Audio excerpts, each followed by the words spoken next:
attention, and nothing's working to change your direction. You're on blue. Who knows you're on blue? When every bruise looks good on you. Tell me who knows you're on blue? When every bruise looks good on you. Why won't you hold my hand? Are you gonna deny this? Do the best you can. I haven't got a plan, but I'm gonna survive this. That's just who I am.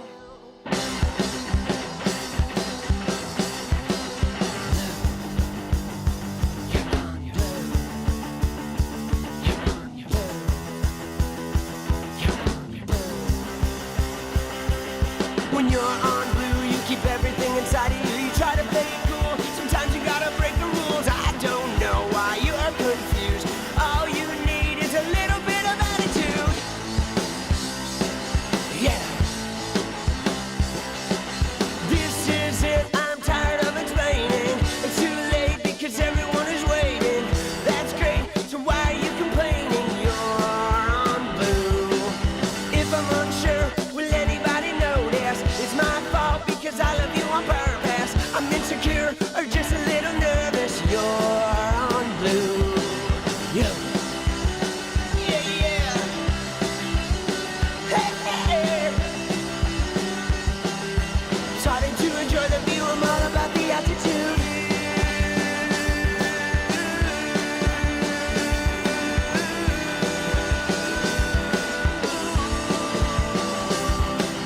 Who knows you're on blue? When every bruise looks good on you. Tell me who knows you're on blue? When every bruise looks good on you.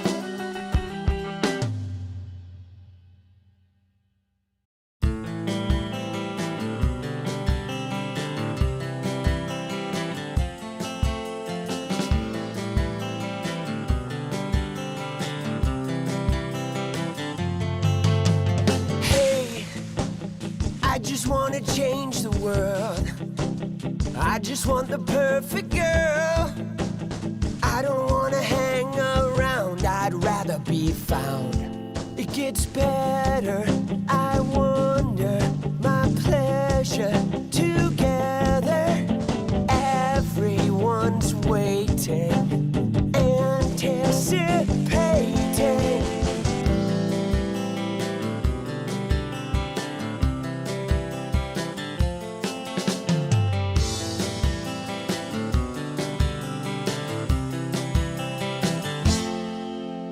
You, I will never be alone again.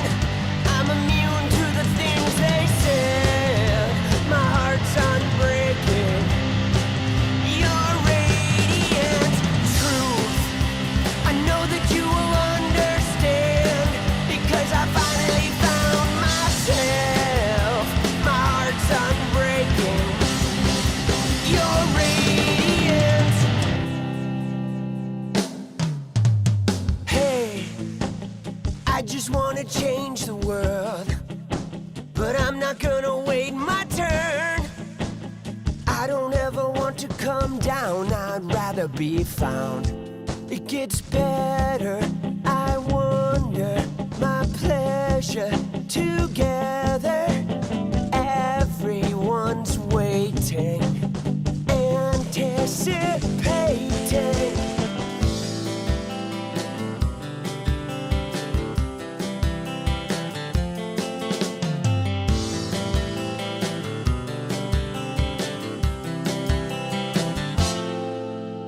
You, I will never be alone again. I'm immune to the things they said.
Dude, let's go. What up? What up? What up? Oh, oh, oh, what up?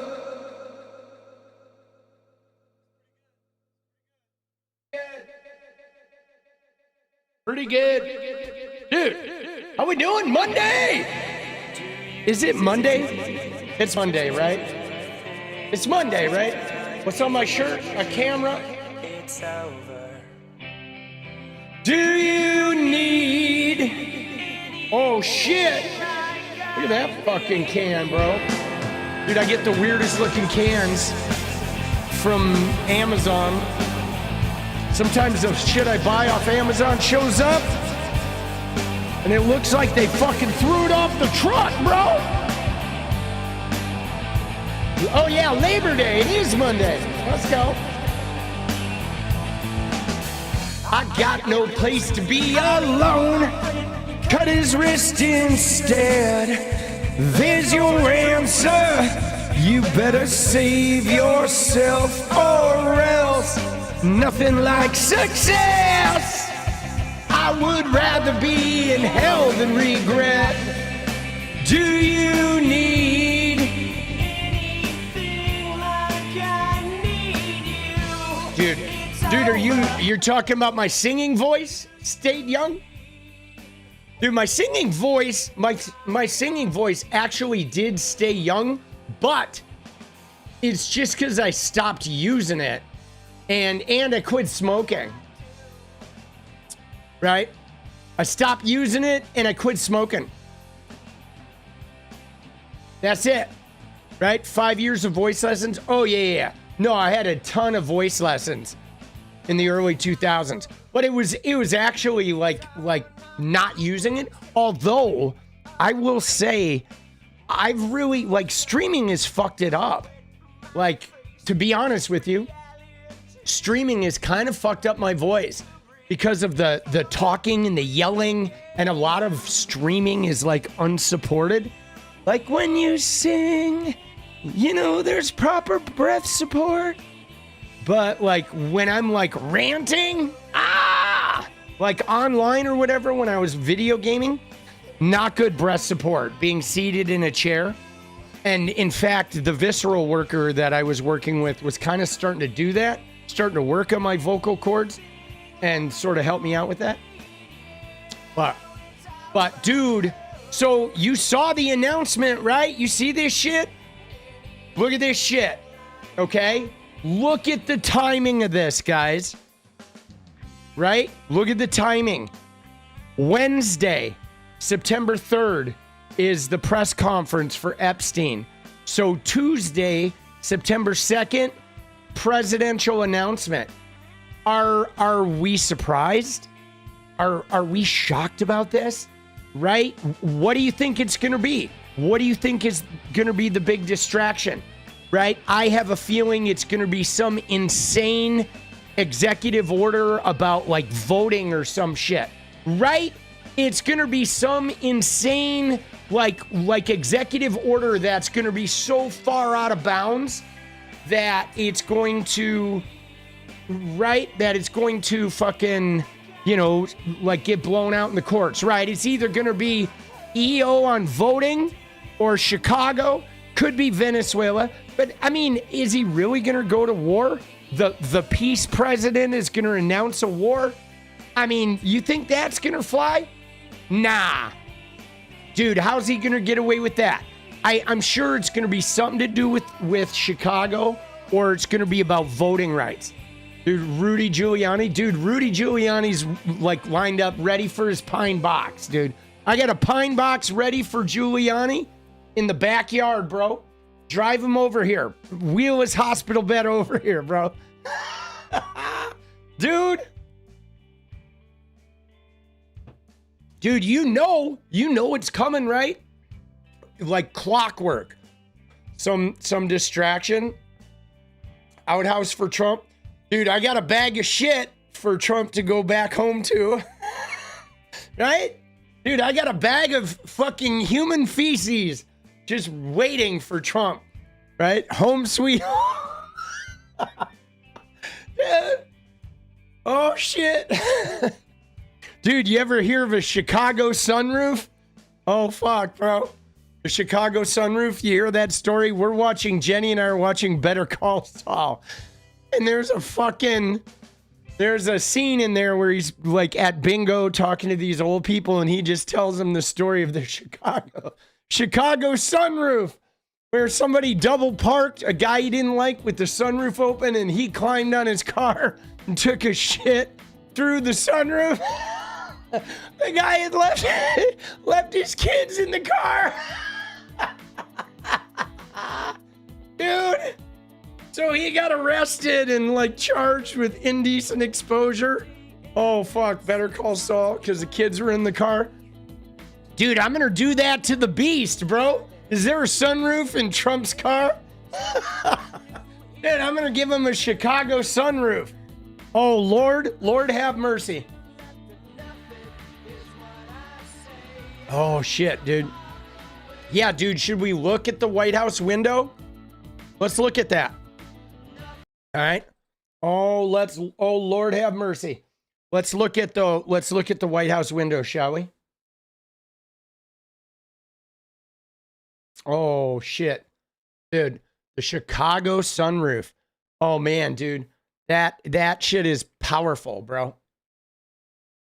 So bizarre. It is, dude.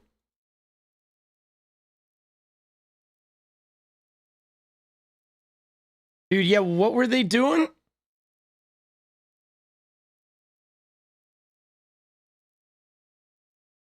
So is that what it is?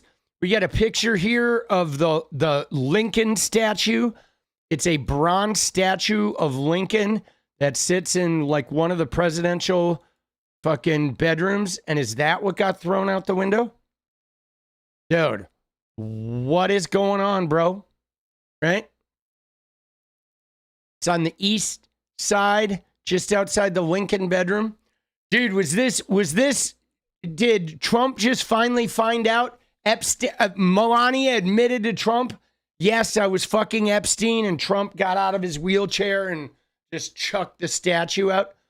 Dude, is that what it is? Oh, Lord.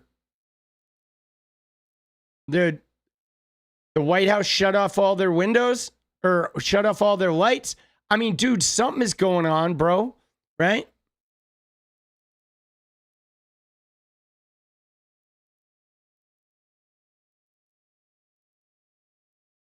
Dude, do we have video?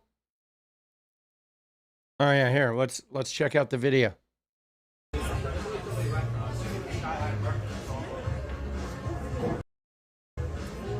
Dude, what the fuck, bro? Somebody standing at the window and then throwing the statue? Do we know who's standing there?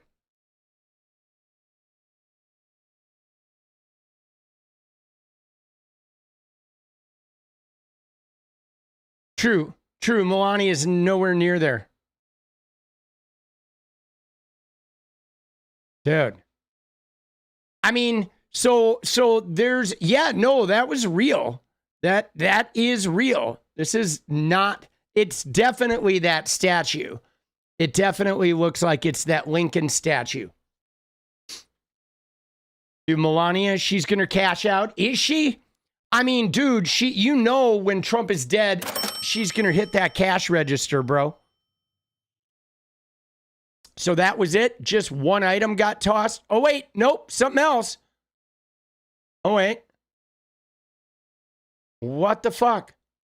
It looked like something else was about to get tossed, and then it didn't.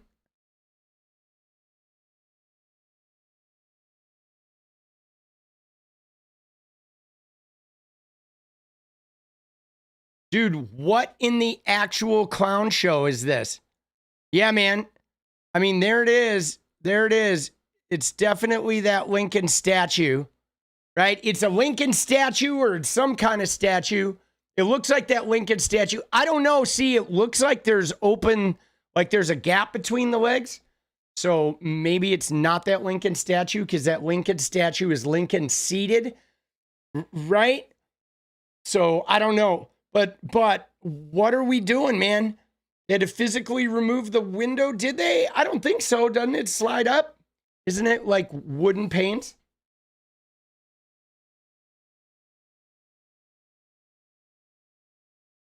Dude, did you see somebody the other day was like saying Trump is going to be remembered right up there with Lincoln? And I was like, only if you take him to the theater, right? That's my thing. We talking the theater? Is that what we're talking? If that's the case, I'm buying it. Right? Dude, what are we doing, bro? What is going on, boss? You know what I'm saying? What is happening in fucking Trump land? Oh my God. Yeah, last time there were so many pills. I mean, there's just a lot of strange behavior, right? There's a lot of strange behavior with these guys, you know? And I mean, the last administration, there were a lot of drugs, like a lot, like thousands of Ambien and stuff, huge amounts. Like, I think somebody was either dealing or they were passing them out to their friends. But some weird shit is going on. This is also weird right here. Look at this. All the lights went out in the White House. You see that? Except for one room. That's very strange. That's super strange.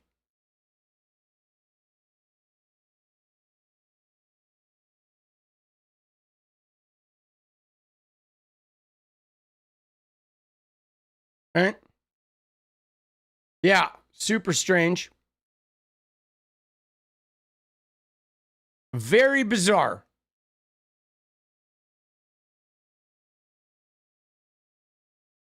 Were they trash bags? In today's episode of You Can't Make This Shit Up, White House Edition, I bring to you some video taken from across the street of the White House of someone opening a window on the second floor of the White House and throwing what appears to be trash bags out the window. It's a trash bag. I mean, it's the White House, people. You don't do that. And I don't even understand why you would do it under any circumstances, but especially at the White House. It does remind me, however, that I believe towards the end of the first Trump administration, they were burning papers in the fireplaces and attempting to flush papers down the toilet in an effort to get rid of evidence that would, implicate people. Given the rumors circulating that President Trump is not long for this world, it would actually make some sense that people were panicking and trying to get rid of things that might reflect poorly on them. Dude, it's so crazy to process how Donald Trump is easily the most corrupt president that there has ever been. And yet, America voted for him a second time. Isn't that crazy? I mean, when I think about it, it just gives me the fucking chills. I shudder to think how fucking, just how like headed for disaster our country is because of the way the people are here. We're like, you know what I mean? I mean, when I was a kid, I got taught this thing. We got taught American exceptionalism, which was this idea that everybody in America was just so special. We were the best and the brightest and the hardest working and the best decision makers and the most genius, right? The best athletes. And literally the last 10 years has made me realize that America's not exceptional at all. I mean, we've been seeing the signs of this as people in Europe with healthcare and learning multiple languages, access to education, they far outshine us. So far outshine us in every possible metric. And now you just realize that most of America is just not exceptional. They're bottom of the curve, they're lazy, they're entitled, they're out of shape, they're not mentally healthy, they're not fit, they don't eat well, They're not good problem solvers. They're not good decision makers. They don't have good like management of their executive function, right? Which is why, you know, even if you relate to the gun deaths and stuff, you know, obviously a huge part of it is our gun laws, but then a bunch of it is just lack of rage control and poor executive function inherent in Americans. You know, let's go, collective. Appreciate you. You know what I'm saying? It's like our critical thinking skills and our emotional regulation, right? America has some of the poorest emotional regulation. You see this. You go outside and you see something happen, like you accidentally walk in front of someone and they have a fucking fit. You know what I mean? Or they're driving the road rage because they just can't handle getting upset. It's like, we're so bad. We're so bad. Our education is so bad. You know, our education is like, it's like heartbreaking. Yeah, and you ready for this, guys? You ready for this? Because this is mind-blowing.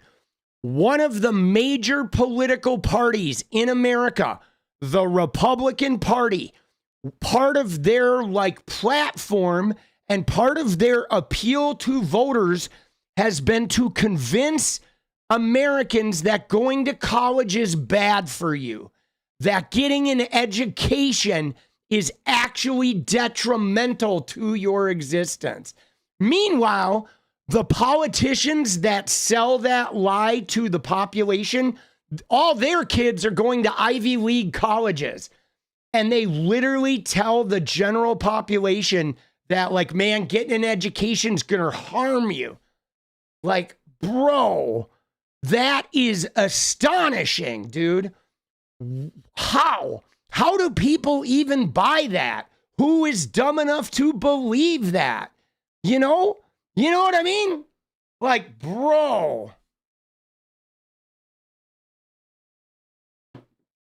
It is astonishing. Like, I mean, it is astonishing. It is so crazy to me, dude. But throwing things out of the window makes little sense considering that they just land on the White House grounds below the window. It's not like, I don't know. It makes no sense. But then nothing coming out of the White House these days makes any sense. Dude, craziness. That shit is so fucking wild. So wild. Trash bags. All right. All right. Dude, did you see the photo of Trump, though? Oh, my God. You got to look at the photos of Trump, dude. They released a couple today. And this is not going to bode well for his, oh, my God, for the idea that he is okay. The first one was obviously... the first one was obviously this one. Look at that photo. Okay, look at this. This was released, him driving by in his motorcade, right? First off, the gaze, straight ahead, hand up, like pinky back, dude, sagging face. Look at the fucking facial cheek lines. The whole face is like drawn down, droopy, sagging, pinned eyes. Dude, he looks fucking like he had a major fucking stroke, right? Like a major, you know, I mean, I don't know if you guys have ever had a relative who's had a stroke. My mom's mom, my grandma on my mom's side, she had some wicked fucking strokes. And that shit is like, sometimes they hit and shit like droops and goes down and then it comes back after 1 day, 3 days, 5 days. Fucking 20 days, and then they get hit like another one, and it fucking, you get pretty ravaged. Dude, sometimes people just have mini ones, you know? But he looks like he had a stroke. He does not look good. And I mean, his mental facilities have not been there for a while, dude. He's been slipping mentally. Now, there was another picture that was this one. Okay, look at this picture, dude. You may have seen this, but look at this fucking photo, bro. This is like, look at how fucking swollen and like round And you know what I mean? He is. You know what's crazy about this? Is you know what I immediately thought of, dude? He looks like this, bro. I was like, dude, he literally looks like the Minnesota shooter, doesn't he? Like, tell me you don't see the resemblance of those two, dude. That's him. He does look like a turtle. Absolutely. Something is going on with the man. Dude, it's crazy because my grandpa looked like this. Okay. He was like 85. My grandpa was. And it's that thing where like from the head and the chin and all the way to the neck, there's no real inset. It's just like a straight line. Like your neck, everything starts getting flabby. Right. There's no neck. It's just like there's just a straight cylinder from your fucking head to your chest. And that's the way he looked. But like my grandfather was like in his 80s when that happened. You know? I mean, your musculature starts to like sort of starts unwinding, if you will. You know what I mean? Everything starts loosening up as we age. But that shit is crazy, bro. I was like, holy shit, dude. He is literally like, you know, this guy may have been the shooter. We found the shooter, right? You were in your 30s when you had a stroke, Sabrina? Oh, I'm really sorry you had to go through that. That had to be crazy, right? I hope you had a decent recovery. I mean, you know, being that young when it happened, right? What did you say? You said you had two of them, right? And you said something you can't write. Yeah, that's rough. Yeah, I'm sorry about that. But yeah, no, he doesn't look good. Now we know they've hidden him away. Okay. Oh, yeah. All right. Switch to live chat. Okay. Yeah, sorry. Good.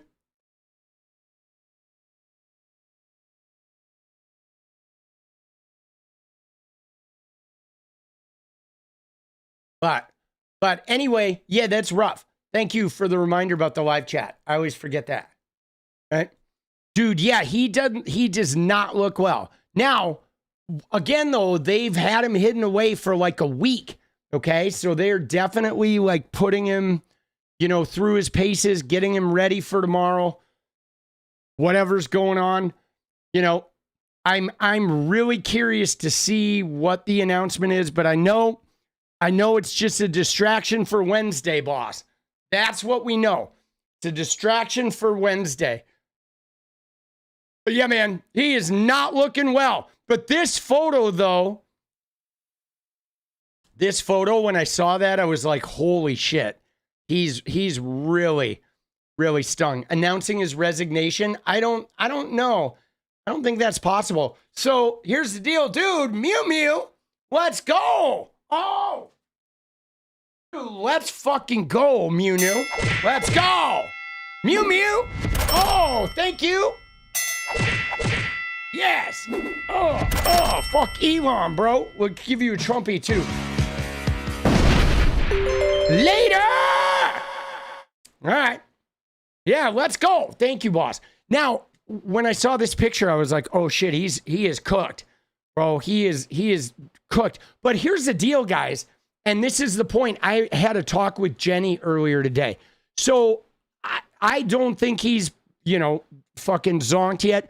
But even if he is zonked and out for the count, they're going to pretend like he's well, guys. Okay? Literally, until his body is cold, they will weekend at Bernie's this motherfucker. And let me tell you why. Okay? Because first off, Trump's not running the country. So the country's already being run by Lutnick and fucking Russell Vought and Kevin Roberts of the Heritage Foundation and Stephen Miller. Trump is not running the country, okay? But the problem, guys, is voter appeasement, okay? The thing about it is J.D. Vance, though we know J.D. Vance would be more effective, whatever, carrying out a plan, the problem is this. The problem is that Vance will receive pushback. Okay? Donald Trump is the only guy with the magical, he can do whatever he wants, and the voters obey. The voters don't question anything. There's no pushback. Okay? If J.D. Vance were president, MAGA would be pushing back. Every time he does something they don't like, they would fucking push back. They will not like bow in line behind J.D. Vance. In fact, you will discover that most people probably don't like J.D. Vance for level jumping and trying to like goon his way to the presidency. And there most certainly would be egos inside the organization all fighting each other to try and depose Vance or to usurp his power. So even though Vance would in theory be more effective, I guarantee you with this administration, he would not. Because the egos will fly, they will usurp his power, they will try to cut him off at the knees. MAGA will not fall in line automatically. You know, the people will push back and they'll start fighting each other. So Trump being dead, ooh, Shanky. Dude, that'd be a good thing for us, right? I say, like, let him die, right? Pine Box. Dude, Pine Box, let's go! Because JD doesn't have the magic. And in fact, guys, let me just say, this is part of the reason why they're trying to get the House so bad, guys, is because they know, okay, Republicans know in 2028 when Trump is done, they lose their magic. They know he's going downhill fast. They know he's losing his effectiveness. He's already losing his effectiveness. You know, he hasn't been able to, right? He hasn't been able to just turn off the Epstein shit. You know what I'm saying? He hasn't. He's losing quite a bit of his charm. But the reality is, dude, Marisol, let's go. Thank you. The reality is I think they are freaked out by the fact that they've gone all in on Trump and now they're going to lose that sort of like party spokesperson, you know, because he has a special control over the population that nobody else in that party is going to have. Not even another Trump, dude. Eric and Don couldn't jump in there and do this shit. There's no way. You know what I'm saying? There's no way. Dude, he's definitely not making it to 2028. There's no way he makes it to 2028. I honestly, I don't think Trump is going to make it to the 2026 election. I think he's going to be dead before November of next year. That's my feeling. I don't think he's making it to the 2026 election. I think he'll be dead by the middle of next year. You guys want a dance party goal? Yeah, we can set that up. Let's go, baby. All right, we'll do 1 hour. We do that around these parts, guys. White Blue, $2 or more super chats, not stickers. It's just super chats. But yeah, so I mean, even if Trump is like way downhill, they're going to fake him, guys. They are. They're going to fake him for a long period of time. Okay? They are. They're going to fake him for a long period of time. They can't really afford to lose him. You know? You know what I'm saying? Because he is the population queller, right? He quells the MAGA shit. It's definite elder abuse. All right, but moving on, dude, we got to look at this Peter Thiel thing, dude. This shit is crazy. I don't know if you guys have seen this, right? But this is worth looking at. I've been seeing a lot about this. We're going to try to find as much as we can on this. But so there was a major leak. Dude, Sam, let's go. Snow puppies.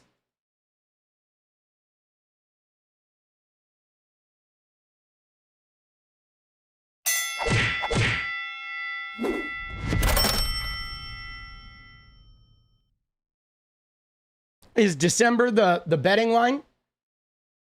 You know what I'm saying? So anyway, right here, it's a major leak, okay? 100,000 emails leaked from a former prime minister, Ehud Barak, right? And it showed that he and Epstein discussed meeting with Peter Thiel.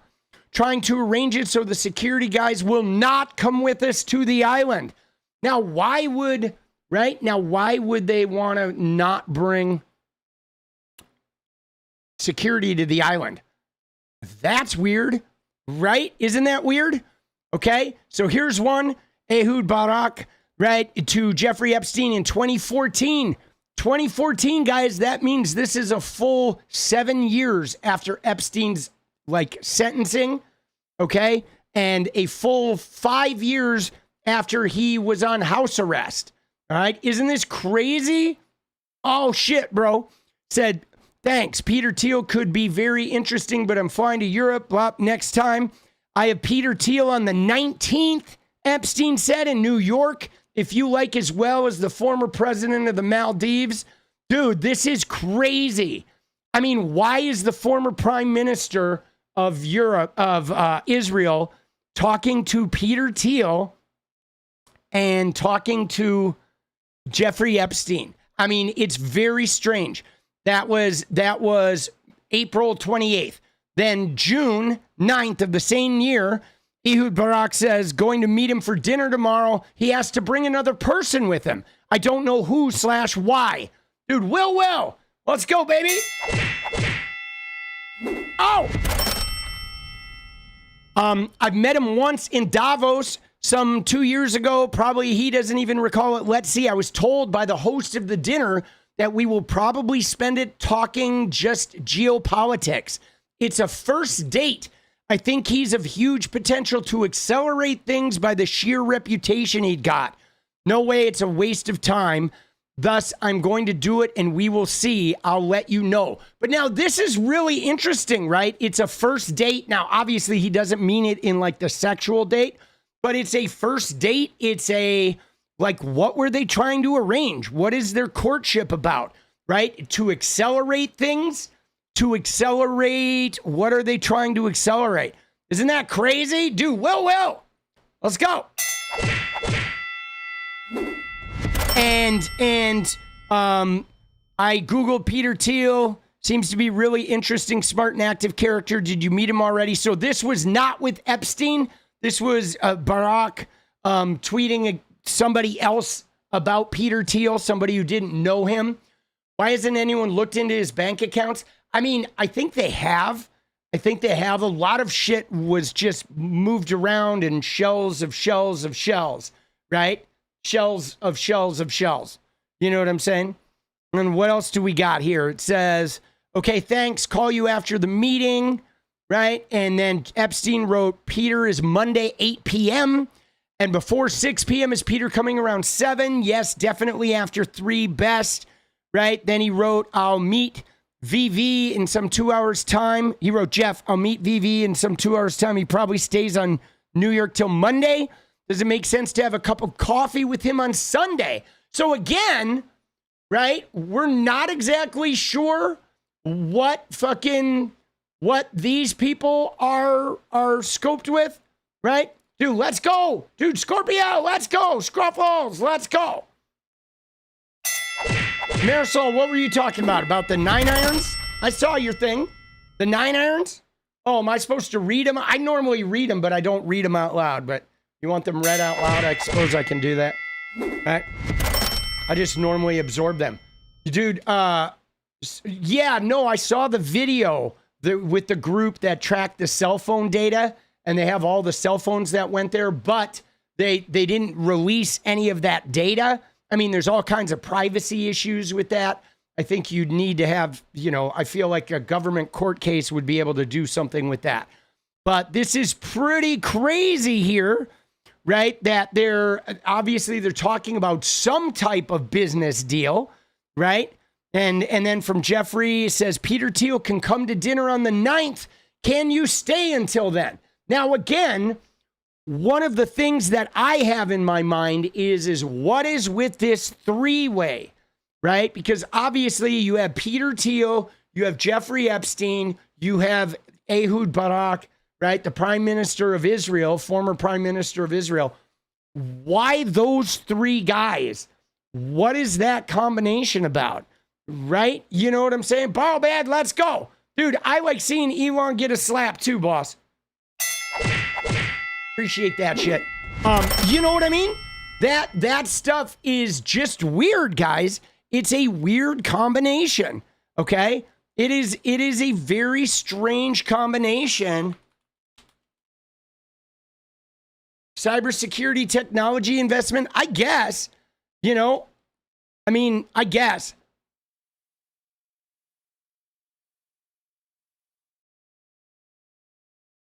All right, so here's a Rogan clip. You know, I Let's look at this Rogan clip. All right, dude. Still, even then, you know, like, I don't know. It seems weird that Jeffrey Epstein, who has no cybersecurity experience whatsoever, he's just a money mover. And like, oh, sure, he's like investing the money, but I don't know, man. You know, like the thing that made me think more about them hiding something as opposed to securing, right? You know what I'm saying? Like if you look at these guys who do sort of encrypted, protective, anti-hacking work, they're also the kind of people that know how to make shit disappear, right?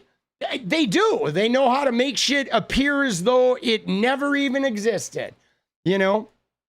You know, I met Epstein a few times as well, and I think... How'd you get introduced?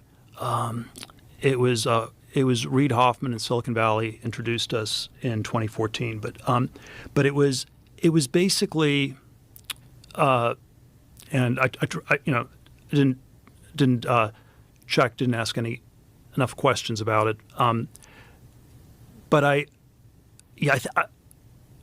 think there were sort of a lot of things where it was fraudulent. I do think Epstein knew a lot about taxes, and there were probably, you know, these complicated ways you could structure a nonprofit organization, especially as a way in a marital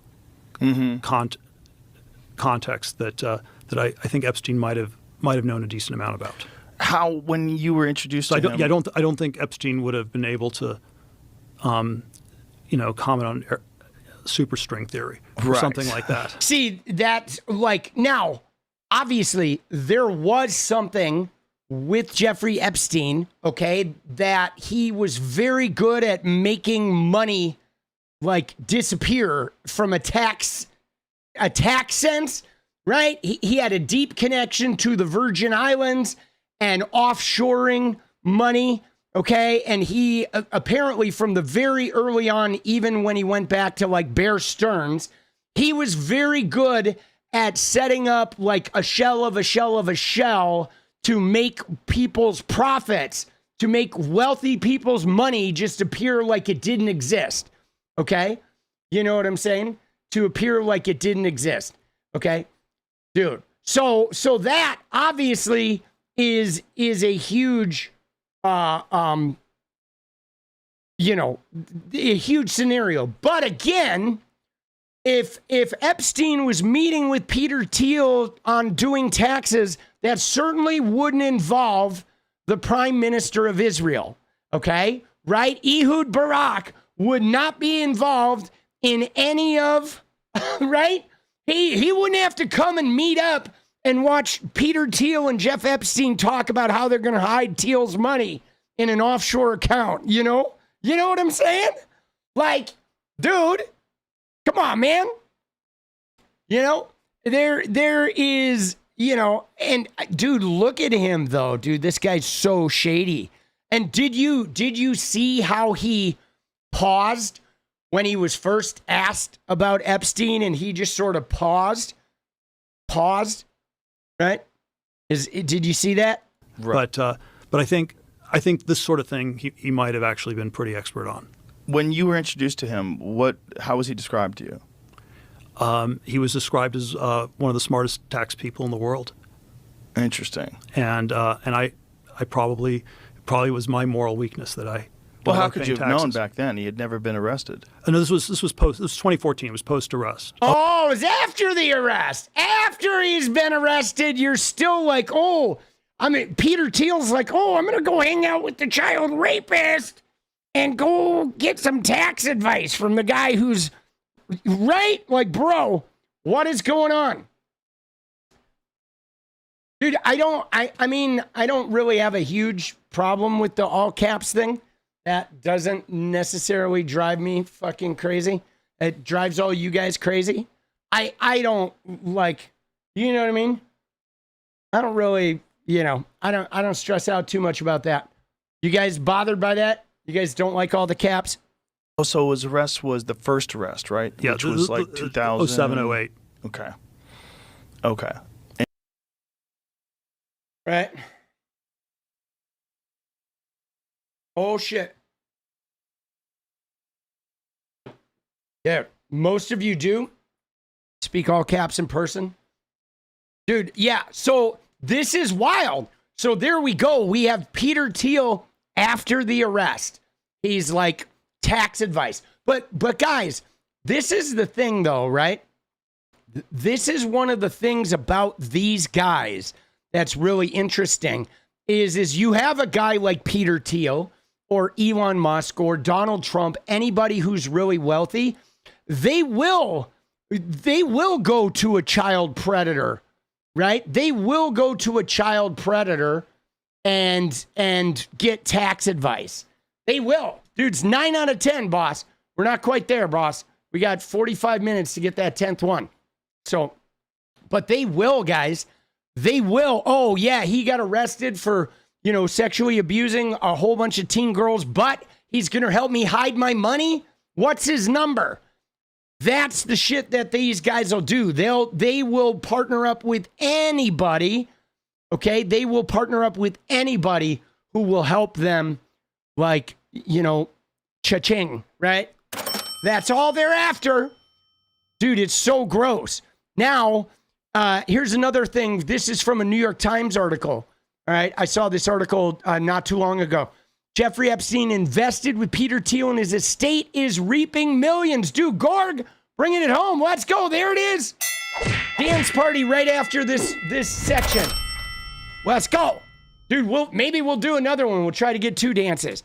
But it says Mr. Epstein, the late financier, started and sex offender started by putting $40 million into Valor Ventures, a firm backed by Peter Thiel. Okay. So now this though, guys, this sort of, you ready? Hold on. This makes sense because you saw the VV, right? Where was it? It was this one, right? Where he said, I'll meet VV in some 2 hours, but there's somebody named Victor. So Victor Valor? Is that like, I'm curious about the VV, Valor Ventures. That's what I thought of, but I wonder if that has to do with Victor or something like that. But, started by putting $40 million into Valor Ventures. Okay, today that investment is worth $170 million. And you're right, LX. You're right. Peter Thiel does have access to tax and law firms, but the problem though, the difference, Mark, is this. The difference with Peter Thiel and the difference with, and I don't know if this was why he went to Epstein, but like a lot of like even tax firms are going to be a little more toward the legal things, right? And I feel like Jeffrey Epstein would probably be towards like have the legal and the unethical, totally not legal shit. But yeah, something else was going on though. There was some money involved there. There was some kind of, I don't know, some kind of information shit. I wonder if it was about Peter Thiel getting them information. I mean, it's really hard to figure out. They're crazy though. They're shitty. I mean, they're shitty, dude. These tech guys, they're not good human beings. Okay, they're not. I mean, think about this, guys. Think about the very creation of artificial intelligence. They're creating something that's going to cause vast amounts of harm. It's going to destroy jobs. It's going to destroy industries. It's like the heat and the water used to run these things is going to destroy the environment.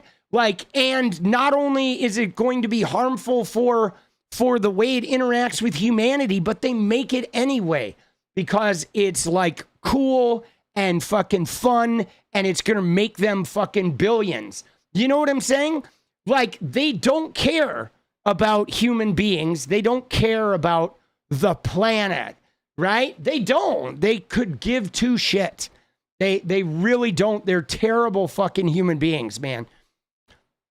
So Jeffrey Epstein, the registered sex offender, met with many powerful people in finance and business during his career, but the financier invested with only a few of them. One of those was Peter Thiel. In 2015 and 2016, Epstein put $40 million into two funds managed by Valor Ventures, a New York firm that was co-founded by Thiel. Today, that investment is worth nearly $170 million. Okay. And the investment in Valor, which specializes in providing startup capital to financial services tech companies, is the largest asset still held by Mr. Epstein's estate some 6 years after he died by suicide in federal custody. Now, here's the thing that's interesting is why would Jeffrey Epstein invest? Because he didn't invest in a lot. You know what I'm saying? He didn't invest in a lot.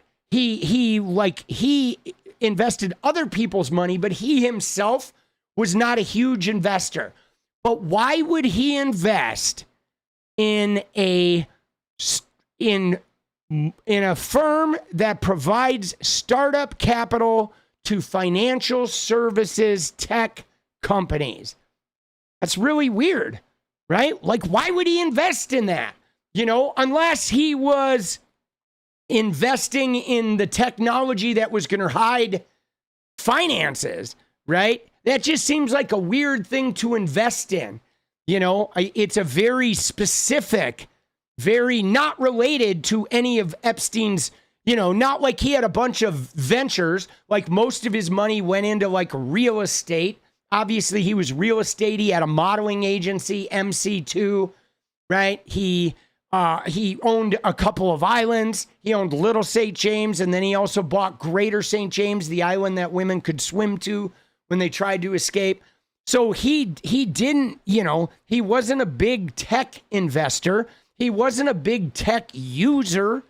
The guy, if you go look at his residences, he had cameras and computers and shit, but he wasn't a huge tech guy, okay? He was not a huge, you know, I feel like if anything, he was like less techie than a lot of people, right? He always struck me as the guy who didn't want to leave a trail because tech, right? Normally tech leaves a trail. If you use a lot of tech, unless you are spending a lot of money in hiding your trail, tech leaves a lot of trail, you know? But dude, it's pretty wild, man. 40 million, right? And I don't know. I feel like I'm a little bit with Mark here where I get that Epstein was good with the tax information, and he was well known for that, for hiding money, making like wealthy people's money appear as though it disappeared at tax time. But again, Peter Thiel, though, like he would hear about that guy. That's how he would get in his circle. It seems like, dude, there's got to be people in Silicon Valley that do that shit, right? I mean, with all the tech billionaires in Silicon Valley, you're telling me there's not 50 guys that are gurus about like moving tax money around and hiding shit? Like, bro, you know what I'm saying? Dude, let's go. Yeah, 300. Dude, this is actually pretty small, guys. We've been in the 4 and 5s lately. We've been getting into the 500s almost every day. Like, we've been growing. It might be a little dead for a while. Some people are mad at me because of I'm a little too centrist. I'm not even centrist. I'm a little too tolerant of the Democratic Party. Then I'm losing some of my fan base, bro. Fuck them, though. Come on, man. Oh, it is Labor Day, too. Yeah, it's a holiday. Good point. Dude, I'm not going to destroy the Democratic Party. I'm sorry, guys. I'm still thinking about running for office. So, and I like the Democratic Party. it's a record. No, this is not a record, but dude, we've definitely had some records lately. Okay. So yeah, this is fucking some crazy shit though. $40 million is a lot of money. The lives are always late night. Yeah, they're 11 p.m. PST, right? 11 p.m. PST. Now, see, here's what's crazy, dude. This is from Ron Wyden, okay? Because we know that Ron Wyden is the guy who's been following this. He is my senator here in Oregon. His dad had some intelligence background. So Ron Wyden is actually like pretty good at this shit. Says, big news for my investigators on Epstein's sex trafficking operation. The Trump admin has an Epstein file detailing 4,725 wire transfers and almost 1.1 billion flowing through just one of his banks. Hundreds of millions more through others. The Trump admin claims it doesn't have enough evidence to investigate. What the fuck does that mean, bro? Right? If you ask me, that's 4,725 lines of investigation right there. And that should only be the start of it. Dude, the fact that he was involved in this shit, everything should be investigated, right? Epstein had to pay for all his sex trafficking somehow. Further evidence shows he used Russian banks to process hundreds of millions in payments. Again, this info is in the possession of the Trump admin, but they're refusing to investigate. I wonder why, guys. I wonder why. Oh, why aren't they investigating? Dude, Pine Box. Yeah, baby. Dude, some shit is rotten in Denmark. Okay? On the third occasion. And so this is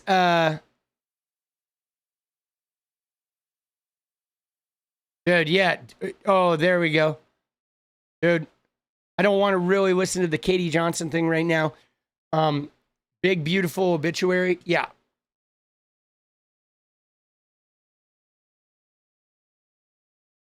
Dude, Peter Thiel, what crazy fucking weirdo, bro. Dude, Peter Thiel's giving a lecture addressing the topic of the biblical Antichrist. Dude, what is going on, bro? That shit is weird. These guys are just weird. They're so fucking weird, bro. Apple took your bank account for $400. Dude, that's crazy.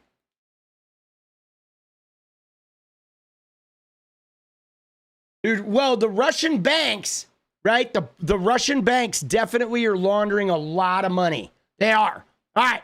So, dude, this is just the opening, guys. This is going to be the opening salvo, obviously, of Thiel and Epstein, right? We're going to be looking at many more Thiel, Epstein. I feel like more information is going to come to light, okay? More information is definitely going to come to light.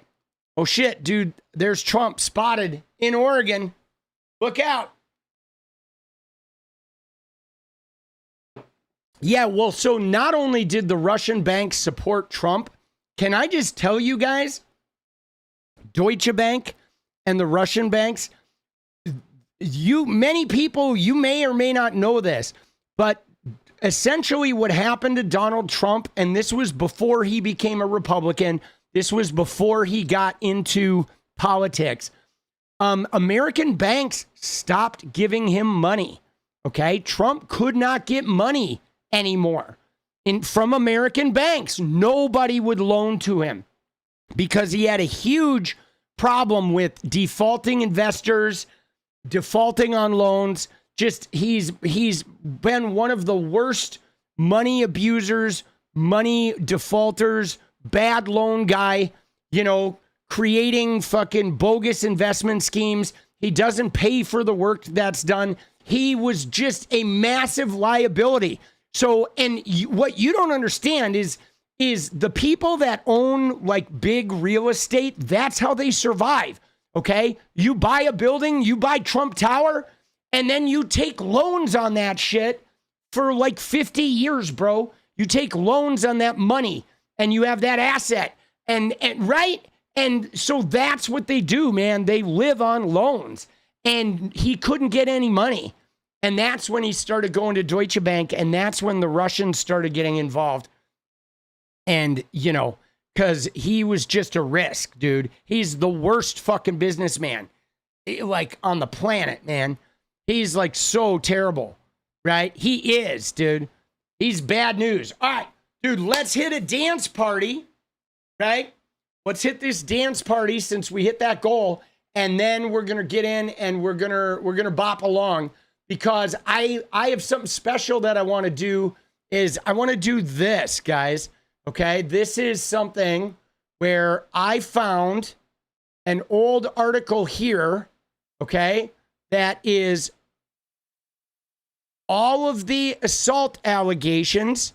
This was from 2019. All of the assault allegations from Donald Trump in one document. Okay, so this is not the Epstein survivors. This is the women, all of the women. I believe one of the Epstein survivors is in here, but this is all of the women who have filed legal cases against Trump for graping and for SA. And we're going to go through and look at all these. I think this is a really important thing to look at, to give a little background, because we know tomorrow's going to be the big distraction, and Wednesday is going to be ground zero of the Epstein press conference. So tomorrow he's going to try and do something like significant. Whatever they got cooked up for tomorrow, they're going to try to like blow apart the news cycle, try to take over Wednesday. But I'm going to go to the bathroom, then I'm going to dance, and then we're going to hit this up, all right? So hang tight, guys. Give you a little music while I'm gone.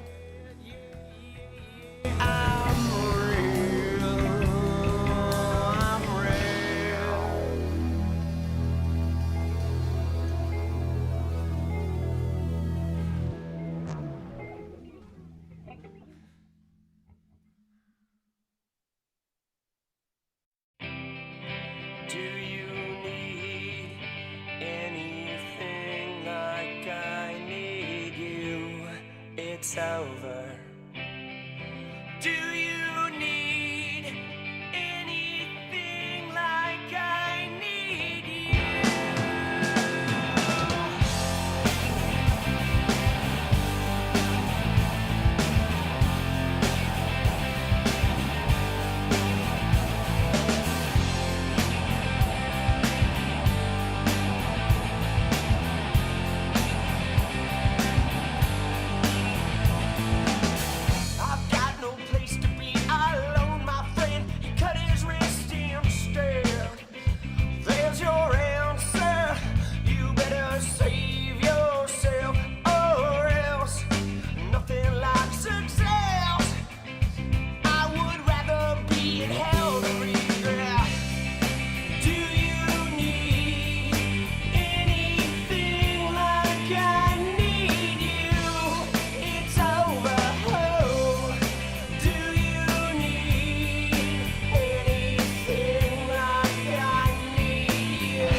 Let's go.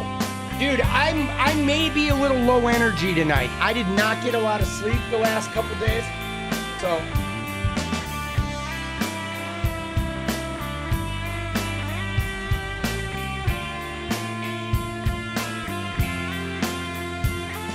let's go.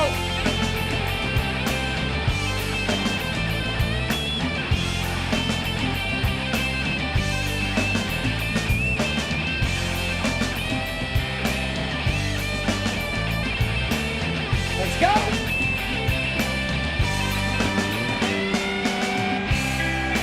Do you need anything like I need you? It's over, ho. Do you need anything like I need you? All right, we're gonna pause that. Let's go. You guys ready? Oh shit! Let's go, baby. Let's go. Whoa, get it. Whoa.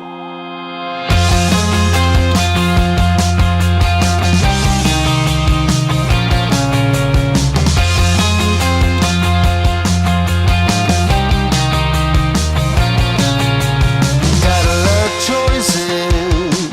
I got a lot of ways that I can go. I hear a lot of voices. They have a lot to say, but I don't know.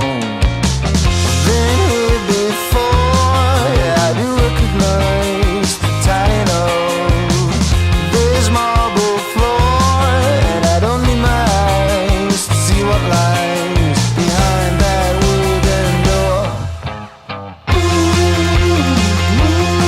A little deja vu, I'm gonna get it right. A little time with you, and I can see it like things will turn out okay. Everything lately, I'm feeling so familiar. Coming on greatly, this feeling like a million. I've been here before, yeah, I do recognize the talent of this marble floor, and I don't need my eyes to see what lies behind that wooden door. A little deja vu, I'm gonna get it right. A little time with you, and I can see it like. A little deja vu, I'm gonna get it right. A little time with you, and I can see it like things will turn out okay. I'm coming up slowly. This feeling that I have now, almost a bit holy. An notion that I will make it out somehow. A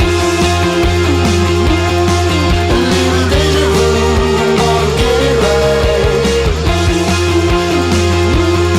A little time with you, and I can see it like.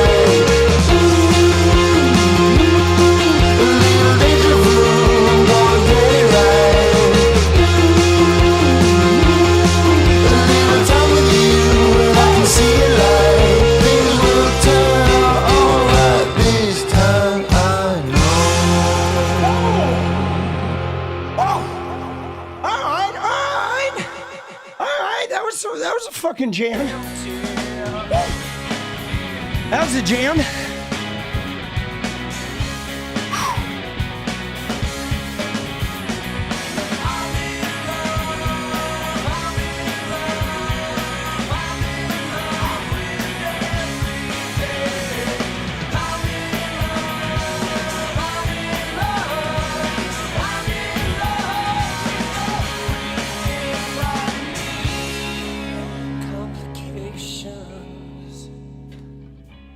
Woo. Dude, yeah, no, dancing is a great workout. It is. I believe that, like, not only is it a good workout, but moving your body to music is like It's like a spiritual experience as well. I'm in love. I'm in love with everything but me. Yeah. But me. Yeah, yeah. You, I love you. Yeah, yeah, yeah, yeah. I love you.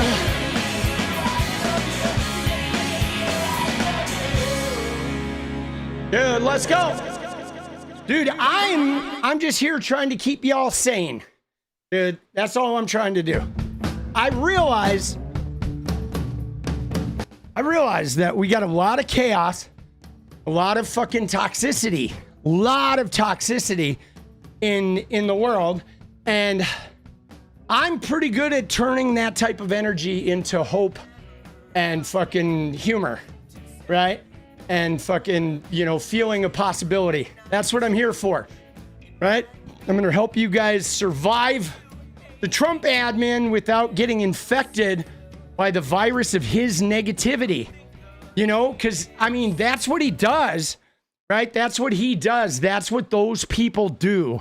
The right wingers is they try to mire you in their negativity, right? They do. They try to mire you in a feeling of just abject fucking hopelessness and despair, to like give up your will. Fuck them though, dude. He's a clown, bro. He is. He's a clown, dude. All right, so let's look at this article. This one is amazing. This is all of Trump's allegations. All the assault allegations against Donald Trump recapped. And we're going to go through this whole fucking setup here. Let's see how big we can get it. All right, that looks like the biggest we can get. So this is, again, it was PBS News, which has since been defunded, right? Of course, he defunded PBS, he defunded NPR. Of course he did, because access to fucking, legitimate information is discouraged in his admin. I have no doubt that part of the reason why he defunded PBS was about this article, okay? Because this came out, before the lead up to the 2020 election, and this article was super toxic for him. All right? He should have never gotten elected.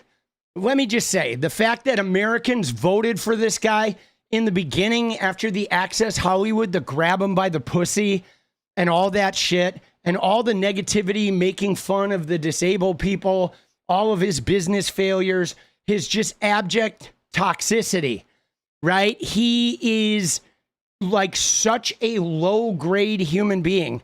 I cannot believe America voted for him. And then after he lied about the election for years, committed an insurrection, and all of the truth came out about his crimes, they voted for him again. Wow. Dude, it's almost like somebody should fire a nuclear warhead right into the center of America, and we should just wipe the slate and fucking start over, bro. All right? All the assault allegations against Donald Trump recapped. All right? It says 16 women have come forward with allegations against President Donald Trump, each accusing him of inappropriate conduct. The most recent, from writer and columnist 𝗙İ🗫🗫 appeared in New York Magazine on Friday. The women's charges range from unwanted touches and aggressive sudden kissing to the latest accusation against Trump that he attacked a woman in a dressing room and forced his penis inside her. Donald Trump, his campaign, and the Trump White House have insisted all of the stories are fabricated and politically motivated. Now, I would like to note here that the unwanted touching and aggressive sudden kissing, Donald Trump said himself, I move on them like a bitch. I just kiss, right? He's like, I don't even ask, right? You can do whatever you want when you're a star. They let you do it. You grab them by the pussy, right? He said this shit. So, like, a lot of these accusations are the exact shit he has told us. My dad had a saying, when people tell you who they are, believe them the first time. Okay? 16 women have accused Donald Trump of various forms of sexual assault, including one accusation of rape and another in which the accuser has not used the word rape, but whose description meets the legal definition of rape. This figure includes standing accusations from both before and after the release of the Access Hollywood tape on October 7th, 2016. So some of these are before political motivation. All right. And I believe there's been more since 2019 that have come forward. I believe we're into the 20s, like 26 right now. But here is a logging of 16 solid ones. 4 other women have publicly said Mr. Trump walked in on them and other pageant contestants while they were undressing. BuzzFeed reports another 3 women have confirmed the pageant stories, but did not want their names used. Why? Because they're going to be aggressively threatened and probably get death threats. The alleged incidents range from the early 1980s to 2013. 33 years. Donald Trump has adamantly denied all of the stories and accuses the women of being political tools who are trying to undermine either his candidacy or his presidency. All right, so let's start with the sexual assault allegations. Here's what we know about the accusations of assault against Donald Trump, including the date of the alleged assault. These are standing allegations of assault victims that standing allegations of assault that have not been disavowed by the alleged victim. Okay, so Kristen Anderson in the early 1990s. The story appeared in the Washington Post on October 14th of 2016. All right, we'll go look at that story. There's the story. He said, woman says Trump reached under her skirt and groped her. Okay, so literally grabbing them by the, as Trump said in his own word, reached under the reached under the skirt and groped her. Okay, that's that allegation. All right. She says she was in a Manhattan bar with friends when the person next to her reached up her skirt and touched her vagina through her underwear. She says she turned and recognized the person as Donald Trump. Yikes, bro. Yikes. Okay, then we have E. Jean Carroll. So this guy just reached, some guy in a bar just reached up and fucking grabbed her. That's brutal. All right, E. Jean Carroll, late 95 or early 96, story in New York Magazine, June 21. Story in New York Magazine, June 21, and expected in her upcoming book. She describes running into Trump in a department store where she says he recognized her for her widely read advice column. Carol says they went into a dressing room after Trump asked her for advice on a present, lingerie for another woman. Inside, she alleges that he shoved her against a wall, forcing his fingers around her private area, thrust himself halfway or completely inside her. A senior White House official issued a statement saying it's a completely false and unrealistic story. Now, Donald Trump then defamed her. She sued him for defamation. There was a jury trial and she won. Okay. And so that one actually went to trial. You know what I'm saying? All right. Rachel Crooks. This is 2005. And this is a story that came out in 2016. A 22-year-old receptionist at the time, Crooks said Trump gave her an unwanted kiss on the mouth after meeting him in 2005. Now, here's Jane Doe. This is Katie Johnson. I made a video or 2. I think I've made 2 videos about this case. This was in 1994 when she was 13. A lawsuit filed in June of 2016. Kill her! Let's go, baby. 5 gifted. Let's go, baby. We're going to enjoy those gifted memberships, guys. Let's fucking rock, boss. Later, trumpet! Okay, so now Jane Doe is an unnamed plaintiff who has gone by Katie Johnson in legal papers. She claims she was repeatedly raped by Trump and Jeffrey Epstein at Epstein's New York City apartment in 1994 when she was a teenager, right? A witness, also given a pseudonym, Tiffany Doe, said she recruited Jane Doe and others. Doe, using the name Johnson, gave an interview to the Daily Mail in which she said she did not know who Trump was at the time of the alleged attack, but identified him later when she saw him on television. It is not known why she withdrew the lawsuit. She has not spoken publicly or withdrawn her allegation since then. Now, again, Jane Doe, she got mixed up with a producer of the Jerry Springer show who said he was going to file the lawsuit for her. He subsequently tried to sell the story to a bunch of like tabloid news orgs, and they were all like, no, this guy's fucking shitty. And so then he filed the suit in San Bernardino, California, but he filed it wrong. He did it poorly. The suit got dismissed. She cut ties with him when she realized he was like ruining the integrity of her case. And so then she went to Lisa Bloom, who was the attorney who prosecuted Bill O'Reilly, okay, who defended his victims. Lisa Bloom filed an actual correct lawsuit in New York, okay? In 2016, they had a press conference set for like November 2nd or something in 2016, and then Katie Johnson backed out at the last minute, said she was getting death threats, and the suit was voluntarily withdrawn. So that's the full Katie Johnson story. Now we have Jessica Drake, 2006. Again, this story was made public at a news conference in 2016 while working as an adult film actress. Drake says Trump invited her to the room where he was staying in Lake Tahoe. In the room, she says he grabbed, hugged, and kissed her and two other women who accompanied her without permission. Later, she alleges Trump called her and pressed her to return to his room, offering $10,000 at one point, and Drake says she declined. So he was groping on her and her friends, and then he tried to get her to take 10 grand to come up for a little woohoo, right? Scumbag. Okay, Jill Harth. This is 92, 93. This was a story in the New York Times in 2016. A Florida businesswoman who partnered with Trump and later dated him. Harth alleged that he groped her under the table at dinner with her boyfriend, then repeatedly got her alone, and it would turn into a wrestling match. She sued Trump for breach of contract, sexual harassment, and at one point attempted rape. She settled, and then in 98, she dated him. Like, dude, WTF, bro. Like, she files all this shit, she settles, and then she dates him. I mean, that's insane. But a little Stockholm syndrome going on with that one. Kathy Heller, 1997. This is a story from The Guardian. At a Mother's Day brunch for Mar-a-Lago club members' families in 1997, Heller alleges that when she was introduced to Trump, he grabbed her and tried to kiss her on the lips. Heller says she leaned back to avoid him, and then he kissed her on the side of her mouth. And Heller is a Democratic donor, whatever that means. Oh my God, a Democratic donor. Surely that's the reason why she did it, right?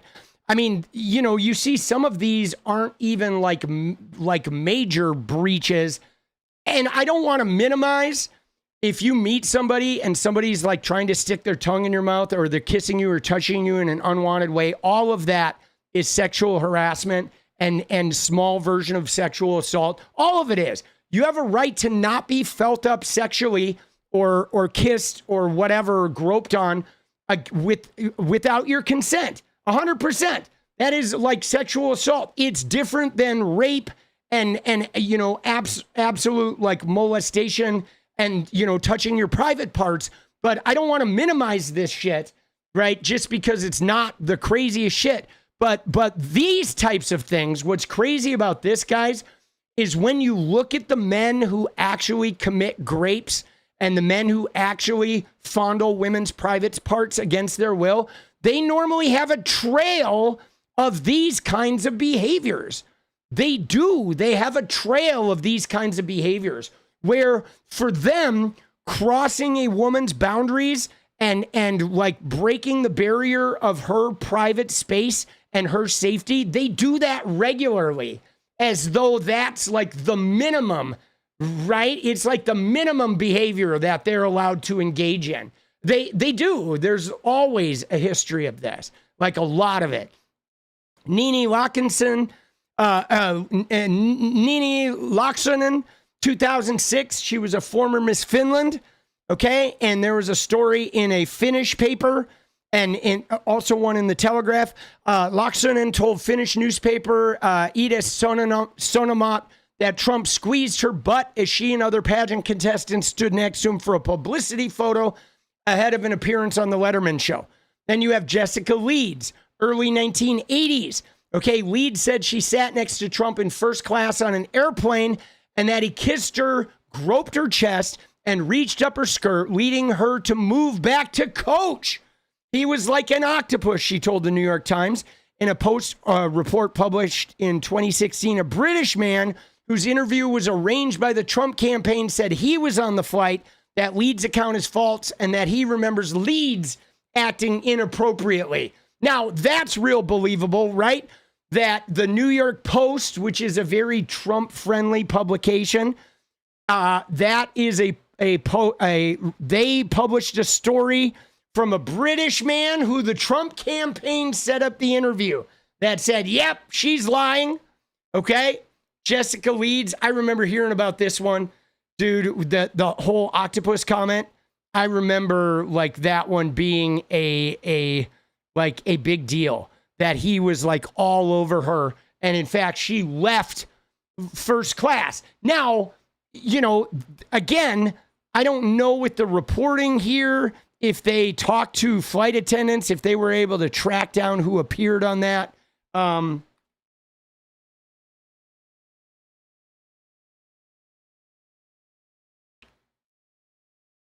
Miss Leeds was 38 at the time, living in Connecticut. She had been seated in coach, but a flight attendant invited her to take empty seat in first class. The seat was beside Mr. Trump. He introduced himself, shook her hand. Oh, so she wasn't coach, got invited up. Now, this makes me wonder, right, how she got invited up, okay? And then she sat next to Trump or whatever. They exchanged pleasantries, because this makes me wonder. You know what this makes me wonder, right? This makes me wonder if, like, Trump saw her and sent the flight attendant back to invite her up, right? Isn't that crazy? That's what it feels like when I see this, because he was a notorious, like, you know, very famous, very wealthy, notorious sort of like, you know, predator. And so the minute I see that she was in coach, I think, oh my God, he went and got the flight attendant. I bet he did.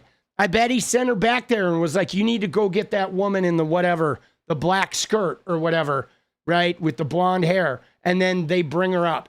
That is exactly, I mean, dude, they always do this kind of shit, this weird stalkery shit.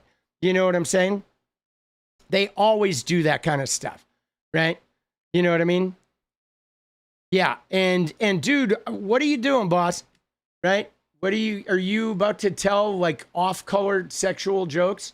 Is that your fucking thing here that you're planning on doing? Right? You know what I'm saying? Beware there, all right? Keep it above board while we're talking about SA, man. You know what I'm saying? Okay. So yeah, that is wild. Okay, next up is Mindy McGillivray. Mindy McGillivray. This was from 2003. All right, story in Palm Beach Post. Working as an assistant to photographers at Mar-a-Lago in 2003. McGillivray charges that Trump nudged or grabbed her from behind. And we have Jennifer Murphy, 2004, story in Grazia, former Miss USA and The Apprentice contestant. Grazia says that Trump kissed her on the lips after walking her to the elevators following a meeting in New York, which he said was to discuss a possible job, right? Yeah. Yeah, no, I know. And you know what's crazy about this too? Is like people are always like, well, why does this story come out? Why did it not come out until 2016? And the reality is these stories were all like well known. You know, like anybody who had been following Trump or had followed any of like the New York social scene, he had been well known of like doing this, of using things like The Apprentice or the modeling agency or his pageants to sort of like dangle a carrot in front of women to try and get stuff from them. I mean, that's what all the modeling agencies were doing in the 80s and 90s. They were literally John Casablancas, Jean-Luc Brunel. They were all doing that shit. You know what I'm saying? You know what I'm saying? They were all doing that stuff. Like the modeling industry was just a huge sexual abuse environment that was like tolerated, you know? And I mean, now it's just very different. you know, we live in a very different climate, but like, man, back in the 90s, dude, it was so like prevalent. I've told this story before about having managers. I worked at this restaurant in LA called Jerry's Deli, and there was a culture of sexual harassment in Jerry's Deli.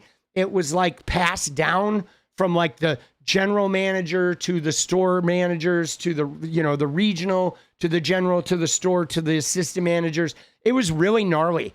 And shit used to happen with managers like pressing themselves against waitresses or like licking their neck. They would do it like right out on the floor at the check stand where the young woman is like, you know, swiping her card and you know, putting somebody's order in. And the managers would like press against them and like rub them and like lick them and do it right out in the open in the restaurant. And everybody would just sort of pretend they didn't see it. It was like, this shit was so common that like, you know, and in fact, one of the managers, that guy who did that particular like neck licking, I did get him fired. Right before I left at like December of 98. I was moving to Portland. I was going on tour and I had like 3 weeks left of work. Now, even again, though, don't be too proud of me because it's not like I should have done it when the shit was going on. Okay. But I didn't. I fucking just ignored it like everybody else did. Right. But what I did though was, dude, there you go. Fuck off, boss. Bye-bye. You clown, you troll. Smell ya. But anyway, to go back to my story, now that we got rid of the low IQ individual. So what I did was I had 3 weeks left around Christmas. And Christmas was very busy because the Jewish deli, right? There's Hanukkah and there's all these non-Christian holidays. So that the deli would get packed, right? So Christmas, the weeks around Hanukkah and on Christmas Day, you would make like $400 if you worked like a double on Christmas Day. So the last 3 weeks, I was planning on picking up all the shifts, okay, to make this money before I left and went on tour. But what happened was we had a premiere party. The Fox Theater was right next door. It was in Westwood. And so we used to clear the tables out and have these premiere parties for like, you know, for movies, and the stars and the studio execs would come and they'd have a big party in the Jerry's Deli space, because the owner's son had a private club and he was connected to all these Hollywood types. So I got drunk at one of those parties, as did all the employees, but I got a little too drunk and blacked out, and I dropped a tray of like rolls, and I was dancing with trays of sushi, and they had to like remove me from the premises. It was a kind of a nightmare story. But anyway, what ended up happening was they fired me, okay? They fired me. And then when I went to corporate, I found out that the manager had sold me out. The sexual harassing manager had sold me out. And I called him outside the corporate offices to be like, what did you do? And he basically told me, he was like, fuck you. Like, you know, I fucking set you up. Like, I'm getting rid of you. You have too much dirt. And I'm like, you motherfucker. So then I went back in and I'm like, guys, I know I'm fired and I don't want my job back, but we need to talk about the manager of Westwood. And I sat down with all of them and I fucking gave them receipts. I gave them names and dates. I had kept a pretty good record categorically of all the shit he had done. And so I went through and fucking gave them all the information. They ended up giving me my job back. So I got to work through Christmas, make all that money. Then I left and went on tour. And I found out like third week of January, they fired his ass. Now, you ready? You ready for this to get creepy? They fired this guy in fucking 1999. Okay, this guy had a very unique last name. Okay, it was very unique. Okay, I'm not going to tell you what it was, but his first name was Sam. But so what I did was I looked at him like, I don't know, a couple of years ago. I was like thinking about him. I think I was telling this story when I was gaming, and I went and I Googled him, and he had moved to Iowa and he had been arrested for sexual battery and domestic abuse of his fucking wife. So like literally 15 years later, 20 years later, the guy was still abusing women. This time it was a woman he was married to. right? And that's the kind of shit, like, these guys, they just do this in a serial pattern, right? It's like unless they go to some serious therapy or they go to jail, this behavior like never ends. It is like a habitual fucking thing. You know what I'm saying? If they don't get help for it, it's really fucking gross. You know, it's really, really gross, dude. All right, 𝗙𝗏𝗏𝗪𝗏, 2013. Okay, she made the story public in a Facebook post. She was Miss Washington 2013. She said, he probably doesn't want me telling the story about that time he continually grabbed my ass and invited me to his hotel room. Natasha Stoynoff, December of 2005. Story in People magazine. Stoynoff was a celebrity reporter covering for Trump for People magazine. She alleges Trump assaulted her while she was at Mar-a-Lago interviewing him and Melania Trump for a story about their 1-year anniversary. Okay, she alleges Trump took her to a private room, pushed her against the wall, and aggressively kissed her. Stoynoff also says a staffer told her Trump was waiting for her the next day at a massage appointment. Dude, that's so gross, right? He's like skeezing on them when they have a massage appointment at the spa in Mar-a-Lago, and he's like going in there. So that means he's like looking at the like bookings in his private club and like showing up. Dude, that's so stalker predatory. But again, totally the behavior of these kinds of people. All right, you have Temple Taggart McDowell. This was 1997. She was Miss Utah. All right, charges that Trump suddenly kissed her without her consent on 2 separate occasions. Okay, Karina, Virginia, 1998. This story made public at a news conference in 2016. Virginia says that while she was waiting for a ride following the U.S. Open tennis tournament, Trump walked up to her, grabbed her arm, and started touching her breasts. Okay. Summer Zervos. Now, this was a big one. This was the contestant on The Apprentice. Summer Zervos, 2007, a former contestant on The Apprentice. Zervos alleges Trump told her he wanted to discuss a possible job, but alone in a Beverly Hills hotel bungalow, grabbed her breast, kissed her, and tried to lead her into a bedroom. Now, again, this is the same thing he did with Stormy Daniels. Okay, now Trump, he was made into a star on The Apprentice by Mark Burnett. They created this through editing to make him look like this brilliant executive with a preternatural sixth sense, etc. Now, Trump, though, had no real power over the show. If you know anything about reality TV, the producers make those shows. The talent are they're just pawns, okay? They get the fame, they get a bunch of money, but they're not involved in the fucking day-to-day. They certainly can't get people on the show. Trump had no pull on this show. He was barely tolerated even being on the show because they literally had to like edit the shit out of him because he was so unreliable and such a terrible fucking degenerate person to work with, you know, saying the N-word, all kinds of shit.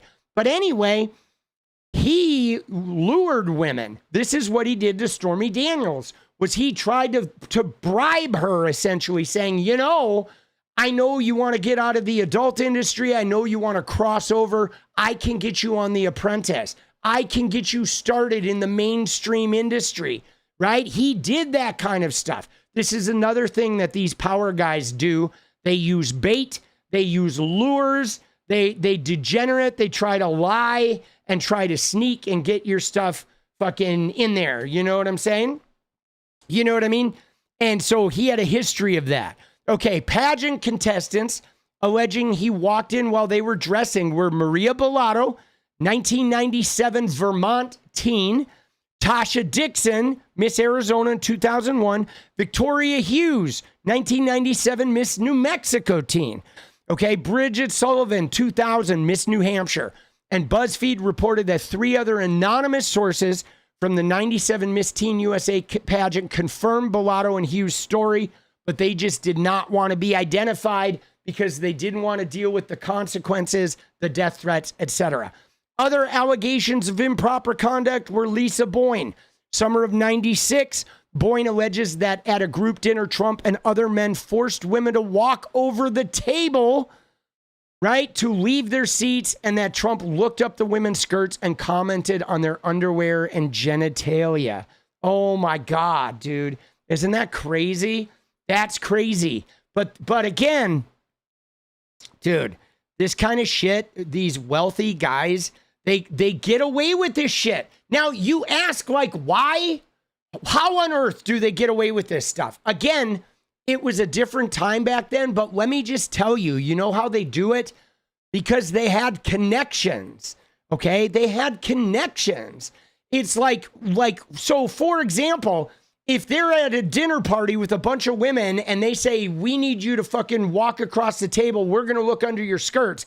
If they're models or they're attached to the modeling industry, they know that every single one of men in those rooms can make sure that those women never work anywhere in the fashion industry ever again. So they're literally, it's like, if they want to keep their career, they have to walk down that table and let them look up their skirts. If they don't do it, they're done. They are done. They will never work in New York or Paris or fucking LA as a model ever again in their life, right? That's it. You do this now, or we have the power to make sure that you never work again. End of you, right? And if they're not models, they literally could call up the mayor and arrange for a fucking, NYPD to show up and arrest them for the cocaine they have in their purse. Right? Oh, you're doing a little bit of cocaine? How about I call the mayor right now and he sends NYPD out here and you go to prison for fucking cocaine use? Get on the table. You know what I'm saying? Like, literally, that's what they do, guys. They have so much power that once you get mixed up in that, if they start crossing barriers, you have to make these serious choices that are going to affect think about it. They got Epstein off from both the state attorney and the federal 53-page indictment, investigated by the FBI. They have so much power, guys. The power they have is beyond real. And yes, these young women have no resources. Now, here's one you'll remember. This is his wife, Ivana Trump. 1989, she made accusations in her court deposition, right? And then she later disavowed them, okay? But what she did was she had told stories about Donald Trump after he had gotten some scalp work done. He was in a lot of pain and he got really mad at Ivana and he started pulling her hair out of her head to make her feel the way he felt after his scalp reduction. And then he raped her. And it was like incredibly violent incident. And then she later retracted it, right? In the 90s, she wrote a book. She went back and retracted it. The mother, and she is Eric Don Jr. and Ivanka's mom, okay? That Ivana was their mother. Tiffany was with Marla Maples, who was the woman he cheated on Ivana with. And then, of course, Barron's mom is theoretically Melania, or we don't know if somebody else banged her and that's somebody else's kid, right? But anyway, Ivana Trump charges that he violated the bond of love in a 1989 incident, which she has not described any further in public. But yes, this is the one where I believe it came out in a deposition and it was about the scalp pulling. We've talked about this in a previous visit, but she is under a confidentiality agreement and cannot discuss the marriage publicly or risk being sued. And of course, shortly after the Epstein case went live, she ended up dead. She ended up falling down a flight of stairs. And we're going to talk about Ivana and that. I'm going to be doing another episode at some point in the not too distant future after I get back from LA, where we are going to discuss all the people that have died and or been unalived around this case, because it's pretty staggering, guys, that like the number of people that have passed on related to this case from either accidents or suicides or, tragedies. It's pretty wild. And when you start looking at it, it's a serious pattern of like, and it's pretty bad, dude. This shit is wild. Isn't that crazy? Dude, it's like so brutal. Guys, this stuff is so brutal. He has such a long history of this. You know what I'm saying? He has such a long history of this.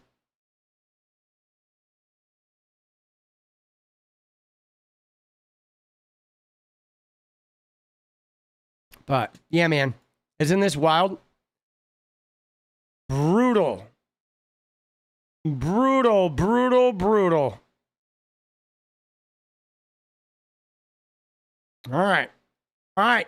Dude, I think I am going to, right? Dude, I think I am going to go make some videos. I think we're going to cut this one pretty short. Think it'll be a rabbit hole with no end? What do you think will be a rabbit hole with no end, Karmic? Right? Again, we have this big press conference. Let's see if we can find anything about the press conference. What specific part? We'll watch that before we go on this. Oh, the mysterious deaths? Yeah. Well, it's interesting because what I hadn't realized at the time is not only are there like lawyers and his wife and their modeling agency people, but there's also like models. There's like Epstein victims. There are like people in the financial world that may have had ties. I mean, it's quite a little bit, right? It's quite a bit of quite a bit of like stuff, chaos, you know, attached to this. It's like threaded, you know, and one of the things that I've said before that I notice when I look at this, when I look at like the pattern of behavior, even with Ghislaine Maxwell and the way they gave immunity, it looks like what they did was they kept, you know what concentric circles look like, right? Let me just show you, right? If you look at concentric circles, okay, I'm going to find a good image of a concentric circles. Okay, because I think this is really one of the things I think about when I think about the Epstein thing. So concentric circles are, you know, obviously circles that have the same center point and they're right? They get bigger and bigger and bigger outside of each other. Now, what is really interesting about this is the way when you look at Epstein, there is a very defined sort of like group of concentric circles that move out from Epstein himself as to like who knew about this, right? Like you have Epstein in the center, and in that first circle is like Ghislaine Maxwell, right? You know what I mean? Jean-Luc Brunel, okay? You know, the very closest of the closest. Those were the big three that were at the island, okay? And you know, like Prince Andrew, okay? And Donald Trump, okay, are in that circle. And now Epstein and Brunel are dead. Trump is president. Ghislaine is angling for a pardon and making up stories. And Prince Andrew's like tight-lipped. I don't know what you're talking about, right? But then you go outside that circle and there's Epstein's top lieutenants, okay, that are like Sarah Kellen, Leslie Groff, you know, Nadia Marcinkova, and, you know, Adriana Ross. They all got immunity, right? Alex Acosta, who gave them immunity. Barry Krischer, the state's attorney, right? There other people would fall in here, would be like Pam Bondi, like Kash Patel, right? There are people who have access to the entire case and they literally know the inner workings of this, but they don't even know what Trump and Brunel and Epstein and Ghislaine, the people in that circle, right? And so those people, though, all got immunity, right? Michael Cohen, I feel like he's probably a couple circles out, okay? Michael Cohen certainly wasn't in that circle. Right? If he was in that circle, he probably would have had an accidental death. But then as you go each circle out, there's like the people like Michael Cohen, then there's the people like, you know, certain lawyers, then there's, right? But what's crazy about it is if you start making a map of this, right? If we started making a map of this, and maybe we'll do this one day. Maybe we should try this someday, right? Maybe we should try like building this out. But what I feel like, guys, is the people, like anybody in these circles, as you start going out, if there's like a question of their integrity, whether they might leak something, those are the people that end up like dead. You know what I mean? It is very much a crime scene, but it's really like, you know, I don't know, dude, it's really creepy when you start thinking about that, thinking about who knew, right? Because the thing about Donald Trump is whether there's actually evidence, right? Whether there's video or some hard smoking gun evidence that ties him to the abuses he did. He was definitely in the very inner circle where it was Jeff, Trump, Brunel, right? Jeff, Epstein, Trump, Brunel, Ghislaine Maxwell. Okay, those were, and Prince Andrew, those guys were most certainly probably the ones in the most inner of inner circles, right? Those were the ones where they just knew that those guys were never going to leak, and all of those people had the power to get somebody killed, okay? That's really what it is. They had the power to literally get somebody killed, including one of the people in that circle. And two of the guys in that circle, Epstein and Brunel, both ended up dead. And ironically, they were business partners, right? But I think if you look at the hierarchy of this thing, everybody looks at it as like Epstein is the guy at the top of the pyramid. But like, guys, I think Donald Trump is at the top of that pyramid. And maybe some of these people in Israel or Russia or you know what I'm saying? Like, I think Trump is up there, like whatever trafficking operation that was happening with the modeling organizations. I think Trump and Ghislaine Maxwell and maybe some international intelligence people were the fucking top of this thing. That Epstein and Brunel were like the guys with sex addictions that were going fucking crazy and actually causing a danger to the whole operation because they were going to sing or they were going to fuck around. They fucked around too much and they weren't careful about it. Like Epstein was getting 3 massages a day from West Palm Beach girls, right? Trump would never do that. Trump was far more careful about, you know, he would set up massages. He would set up shit for other people. You know, John Casablancas owned elite models. He did. But I think Casablancas was pretty careful too. But yeah, man. But those guys, you know, I think it's just ironic that Epstein and Brunel, you know, I mean, if you go, guys, you ready? Right? If you go, there were no cameras allowed on Epstein Island. Okay? There were no cameras, guys, allowed on Epstein Island. None. They had to sack, when people went to the island, the women, they had to give up their fucking phones and shit. But when you look at the pictures on the island, the only people that you ever see in pictures on the island are the big 3, okay? You have Ghislaine Maxwell on the island, okay? Ghislaine Maxwell was on the island. These are photographs of her on Little St. James, okay? And then you have Jean-Luc Brunel, okay? This is another one. These are from the trial, okay? There's Ghislaine at the island. There is Sarah Ransom, Nadia Marcinkova, and 2 other unknown girls on the island. Okay, this is 2006. But then you have, let me pull up the picture from here.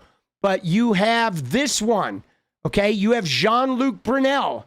Okay, so Jean-Luc Brunel, Jeffrey Epstein, and Ghislaine Maxwell were the big 3 on that island. Brunel was his partner in MC2, okay? But they were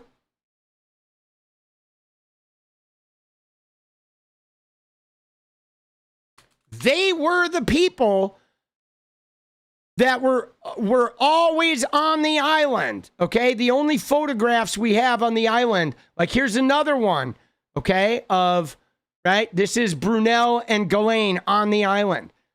Those big 3 were like always there, guys. They were always on the island. Those 3, Jean-Luc Brunel, Ghislaine Maxwell, and Jeffrey Epstein. And of course, both Epstein and Jean-Luc Brunel ended up unalived in prison in their jail cells, ironically. And Ghislaine Maxwell ended up not unalived, tight-lipped, and now she's in a minimum security and making up fairy tales for the Trump administration. And of course, the people in Trump's cabinet, Bill Barr and Alex Acosta, who were in Trump's cabinet that were directly tied to this. So Trump is like right up at the top of this thing, man. You know what I'm saying? Like right up at the tippy top. Like here's a better picture, a more clear picture of Brunel and Ghislaine. Pretty crazy, right? Pretty wild, huh? Isn't that nuts? That is some crazy shit, guys. It is like, you know, Trump, I'm telling you guys, if you look at the pyramid of this con, you look at the pyramid of this whole endeavor, and at the very tippy top of the pyramid, Donald Trump is up there. Whoever's in that most innermost circle, right? Whoever's in that most innermost concentric circle. Is this one that took us there, right? If we go to the most innermost concentric circle of this thing where Epstein was, it was them, man. Yeah, no, Ghislaine was I feel like Ghislaine was really one of the worst, because not only was she the one that provided entrance for Jeffrey Epstein to those spaces of those wealthy men, okay? Right? Not only was Ghislaine the one who gave him entrance to Prince Andrew, to Diana, to like the upper society people, because she had all that access. She was an aristocrat, okay? And not only did she provide Epstein access to those environments, but she literally made the girls feel safe. Okay, girls would meet these guys and they would feel like in danger, except for, you know, Ghislaine Maxwell. Oh, this aristocratic woman, of course we're safe. If there was danger, like this rich, wealthy heiress woman wouldn't be hanging out here. And you know what else they did that I didn't realize until I started reading Sarah Ransom's book? So he had staff at his properties, right? He had staff, of course, you know, cooks and maids and all this shit at his properties and groundskeepers. But on the island itself, there was an old couple, guys. There was a South African couple that were like old people.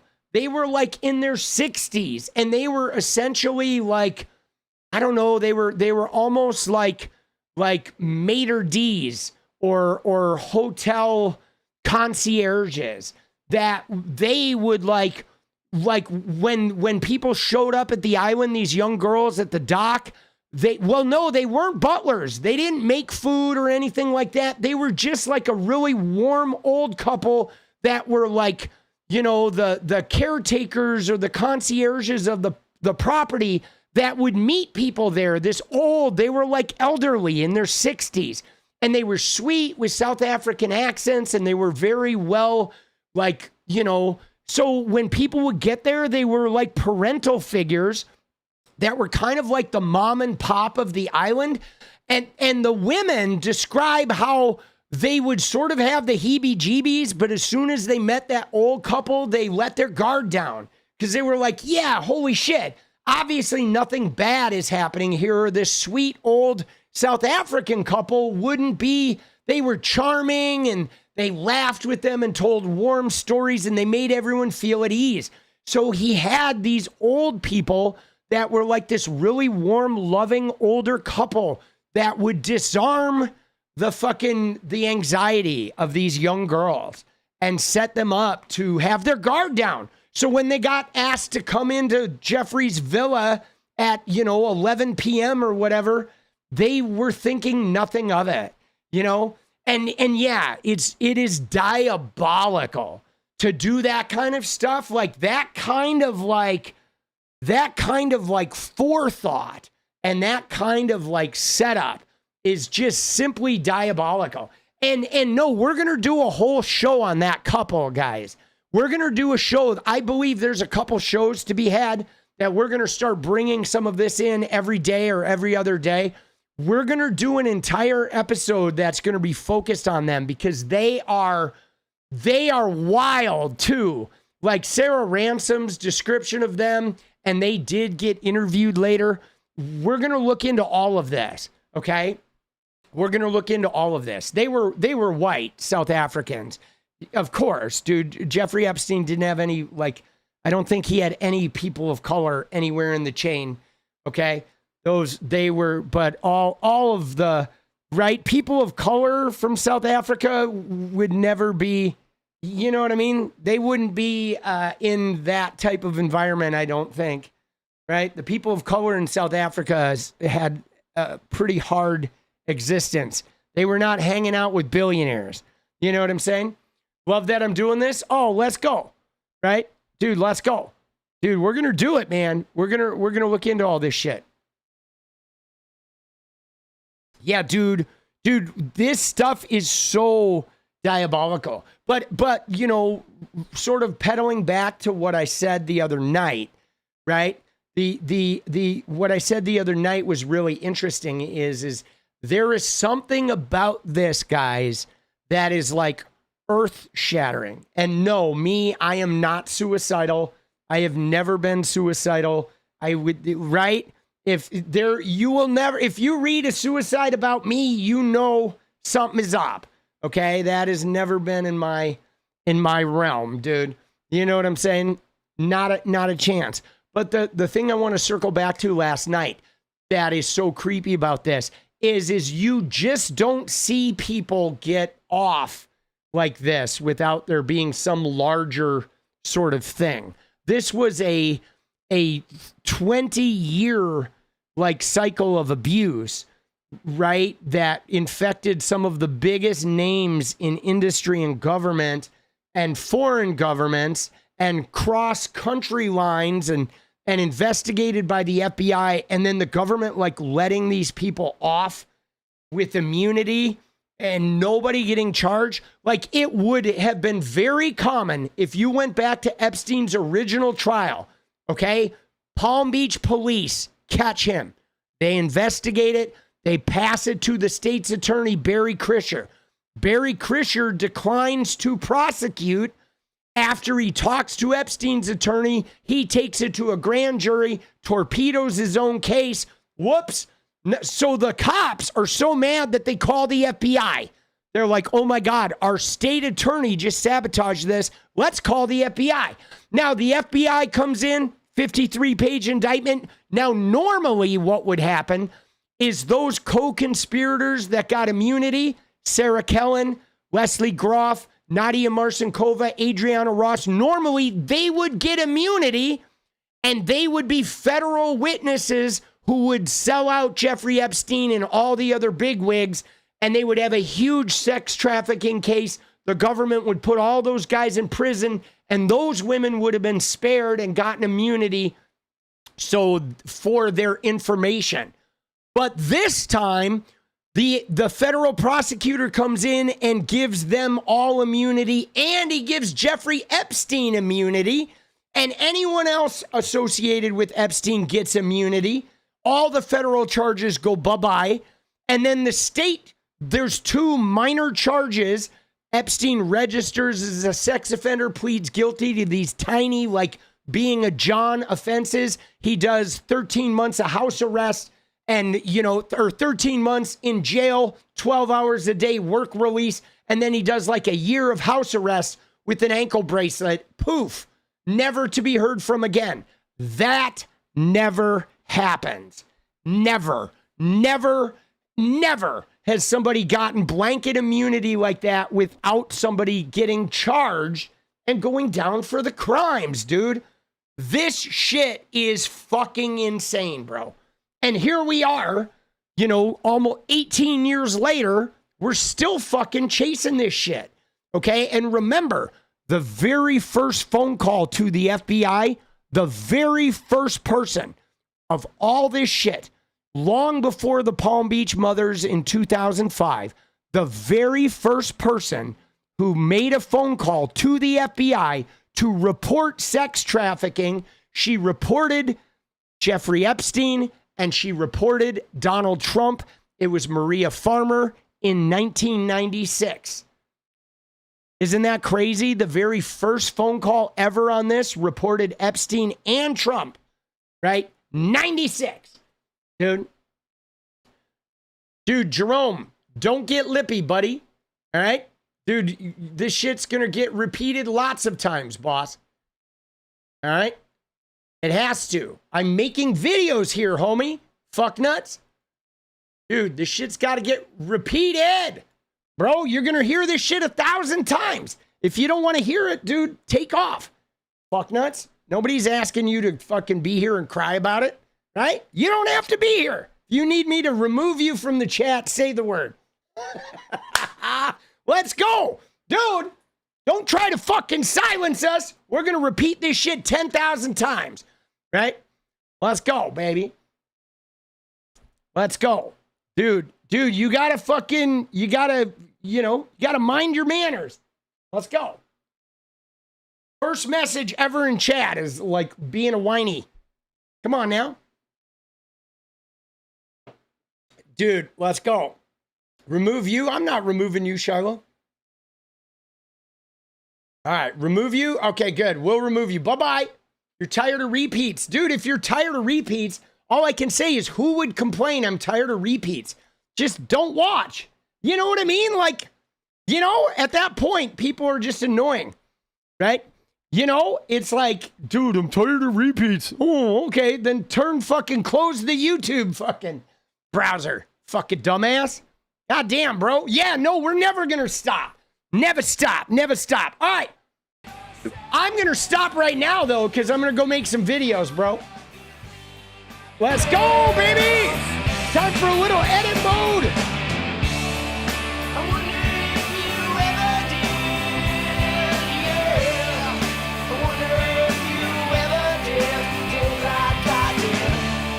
I wonder if you ever did, yeah. I wonder if you Dude, let's go. did like I did. Dude, let's go. Dude, woke is not dead. Dude, guys, just so you know, I'd like to address that because somebody, a lot of the MAGA shit is talking about woke being dead. But can I just tell you guys that, so you guys know the concept of a baseline, okay? I'm gonna pause the music for this, right? But the concept of a baseline, okay? That like with technology, there was a rotary phone, and then eventually there were touch tone phones, and then pretty soon the touch tone phone became the baseline, and then there was no rotary. And then eventually the cordless phone became the baseline, and then the wired phones were gone, and then a cell phone became the baseline, and then a smartphone became a baseline to where now everybody just has a smartphone. That's like the bottom, right? And so the reality of this shit is like what they call wokeness, like gay people having their rights, women having their rights, people of color holding positions of power, and having top jobs and women holding positions of power and transgender people holding positions of power. That's the baseline. Like, it's never going away. Like, the baseline is wokeness. And even if they have a bunch of angry white manosphere dudes who are like gonna like whatever beat dicks, and you got Donald Trump stroking out like while trying to sabotage all this, the baseline is already here. And so even if they restrict everybody for 5 years, eventually those restrictions are going to blow apart and wokeness will again like be everywhere because it is literally the baseline now. There's no going back. When social advancement happens, you don't ever go back. And you never have in the history of time. Social advancements have never gone back. They're not going back now because of some rapey, fucking, sweaty bastard, named Donald fucking Trump or Stephen Miller's bald Goebbels looking head. Fuck those guys. Fuck MAGA. Fuck the Republicans. We're not going back. And it's just never going back. All right? You know what I'm saying? Dude, let's go. Let's fucking go. You guys ready? I'm going back. I'm going back to edit. Yeah. Free. Yeah. Let's go.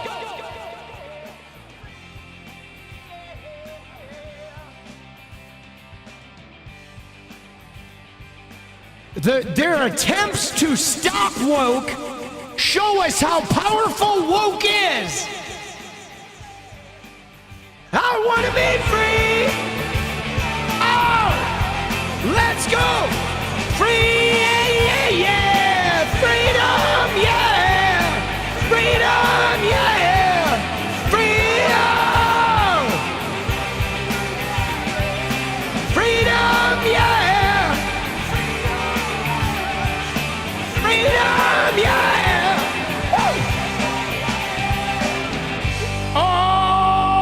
That voice, thank you. I will see you guys tomorrow. I'm gonna get radiant. Love you guys. Good night.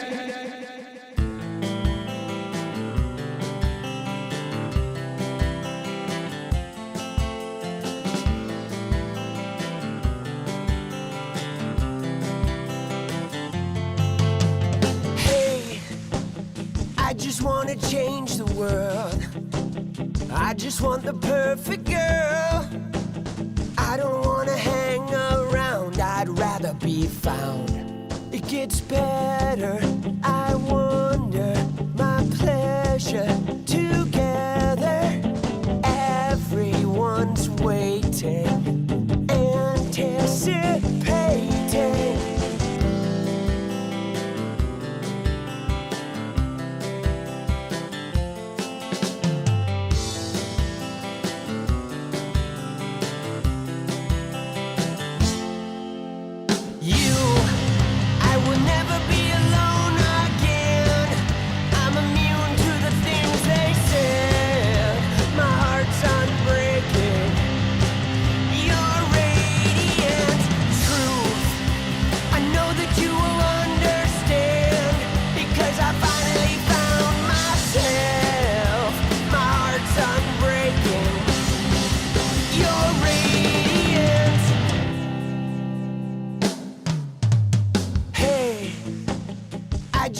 Change the world, but I'm not gonna wait my turn.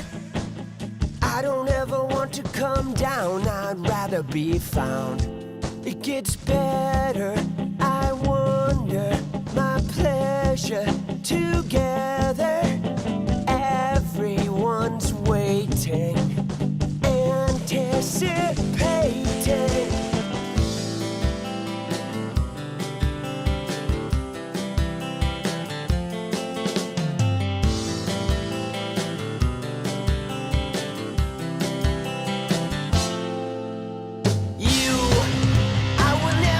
Alone again, I'm immune to the things they said.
You're all I've got.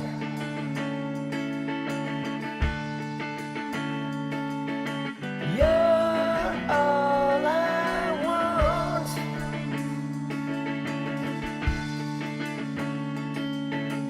You're all I've got.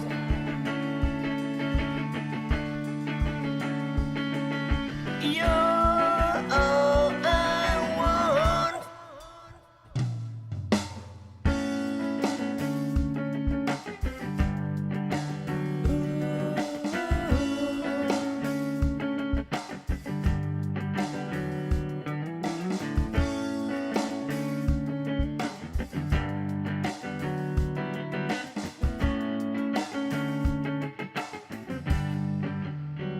Back in the day, complications never wore my patience. I was always ready to play, play, play. Why face the day in the sunshine in LA? We hit the beach and rode the waves. I lost my balance, I was faded, faded. I was trapped and wrapped up in a scene that was never really me. Plastic lights and starry eyes, and all the freaks were left outside. So I'd look in and wonder why. Where was mine? I couldn't find it, find it. But you're all I've got.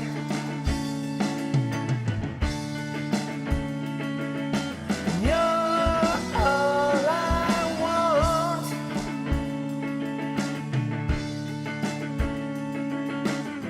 Some days it just feels like this will never be enough.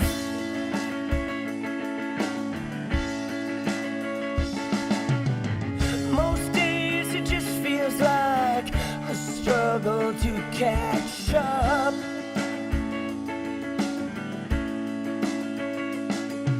And I won't mind the day I find what a peace of mind you are. 'Cause life is a wonderful mess.